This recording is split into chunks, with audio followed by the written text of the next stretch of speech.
लक्ष्मण कहले माया भी माया। सीता उद्विग्न हो पचारे देव तो किसी ही तो। लक्ष्मण कहले चिंतित हूँ देवी। देवी सीता व्यस्त ही कहले ना ना तुम्हें जाओ देखो। लक्ष्मण किंतु भाई का आदेश अमान्य कले ना। सीता भर्त्सना कले।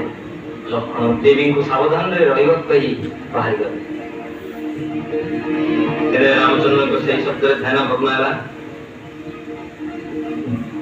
से देवता को प्रणाम सारी देखती जे लक्ष्मण आसे पचारे कौन है लक्ष्मण तुम्हें देवी को एका छाड़ी आसिल कहीं।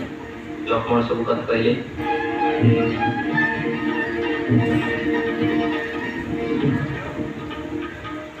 रामचंद्र व्यस्त हो चलीगले।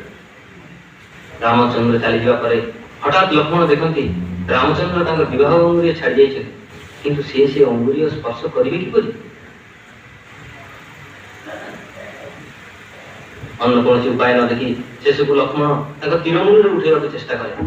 तीरमूल उत्सर्गीकृत फल को भेदगला। प्रबल बेगर जलधारा बाहर। ठीक से समय राम सीता संगे से स्थान आसी उपस्थित हो कहले ये तुम्हें कौन कल लक्ष्मण ये शिव को आस्थान।